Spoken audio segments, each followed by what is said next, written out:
Assalamualaikum warahmatullahi wabarakatuh.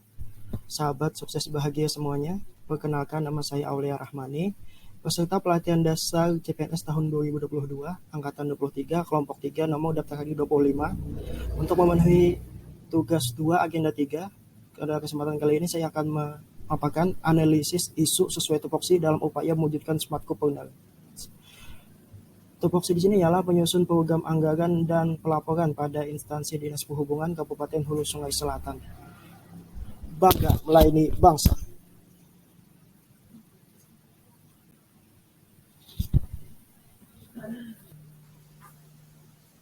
Pertama-tama akan saya paparkan tahapan analisis isu. Dari yang pertama adalah mengidentifikasi beberapa isu sesuai tupoksi, kemudian menentukan isu yang akan dipilih menggunakan metode USG, kemudian menganalisis isu menggunakan metode Fishbone, dan yang terakhir menemukan gagasan pemecahan isu menggunakan metode SWOT. Identifikasi dan deskripsi isu. Di sini ada 3 isu yang akan saya paparkan, kemudian akan dipilih. Isu pertama, penyatuan distribusi parkir dan tempat pendaratan kapal sering tepat waktu. Padahal ini sudah diberi batasan waktu oleh peraturan daerah, yaitu untuk penyetoran distribusi itu maksimal 21 kali 24 jam untuk wilayah yang jauh seperti pelabuhan di negara.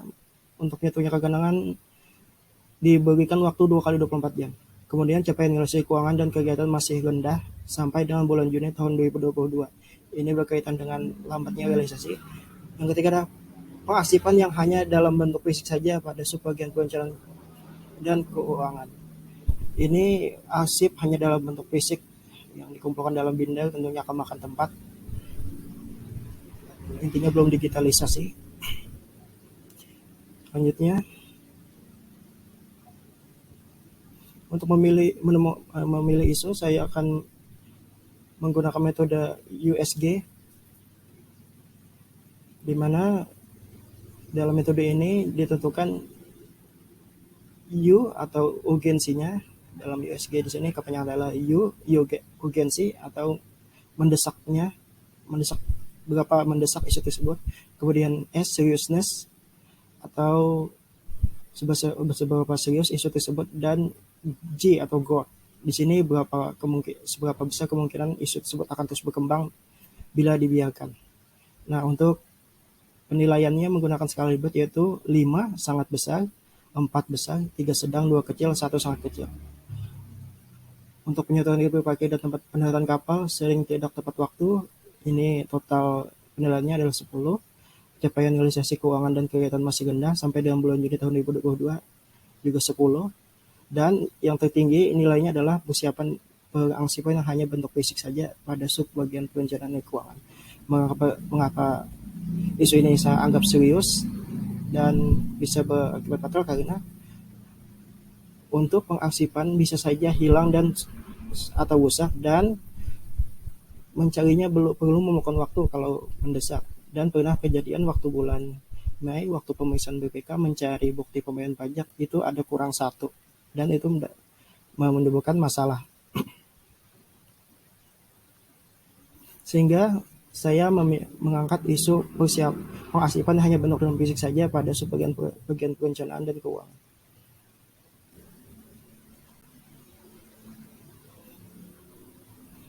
Selanjutnya, menganalisis isu menggunakan metode Fishbone. Metode Fishbone di sini menganalisis beberapa faktor yang menyebabkan pengasipan hanya dalam bentuk fisik saja. Yang pertama adalah belum adanya SOP tentang digitalisasi arsip. Yang kedua, sebagian pegawai Dinas Perhubungan belum memahami metode digitalisasi arsip maupun media Google Drive. Kurangnya kesadaran tentang pentingnya digitalisasi arsip. Selanjutnya,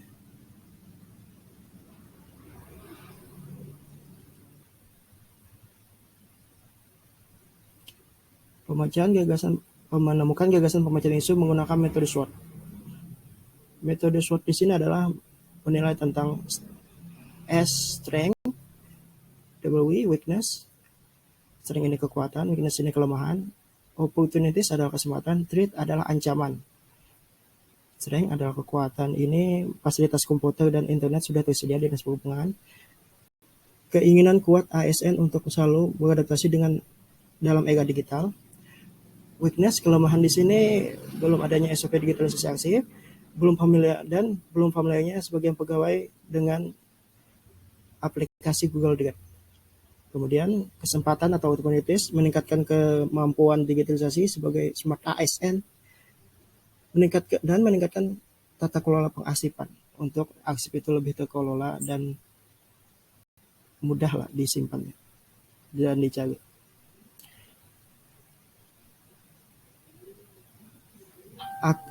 Ancaman akan memakan waktu lama. Ancaman ini artinya bahaya yang ditimbulkan akan atau kerugian kalau isu tidak diatasi. Akan memakan waktu lama ketika mencari bekas, dan yang paling fatal adalah ada kemungkinan bekas fisik bisa hilang atau rusak.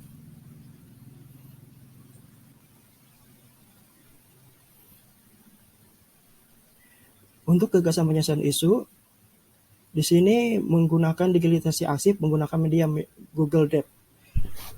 Google Drive di sini adalah layanan yang diberikan Google yang tersinkronisasi dengan akun Google. Artinya arsip yang sudah misalnya di-scan, kita akan masukkan ke Google Drive, di mana Google Drive akan menyimpan arsip tersebut dan bisa diakses dari beberapa perangkat.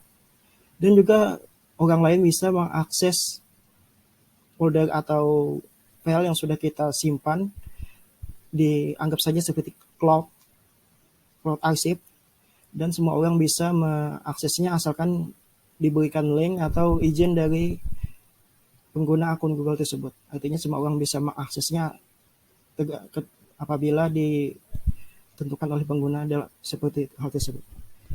Tahapan penyelesaiannya, perencanaan membuat rancangan SOP digitalisasi arsip menggunakan media Google Drive, pelaksanaannya sosialisasi mengenai media Google Drive dan SOP digitalisasi arsip.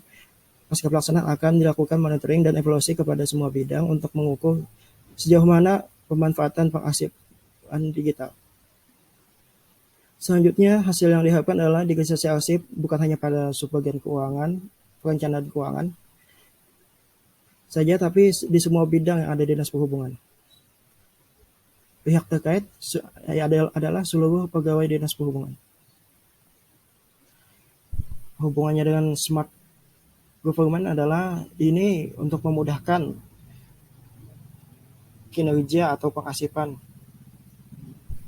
Dalam hal ini, ketika ada laporan, maka Dinas Perhubungan akan cepat merespon dan mengirimkan file tersebut yang sudah terarsip dalam bentuk PDF misalkan di Google Drive tersebut, dan bisa saja langsung mengirimkannya ke pihak yang memerlukan, misalnya BPK meminta laporan atau Bapelitbangda untuk laporan rutin. Itu akan mempercepat kinerja. Sekian dari saya. Terima kasih. Sahabat sukses bahagia. Salam bangga melayani bangsa. Assalamualaikum warahmatullahi wabarakatuh.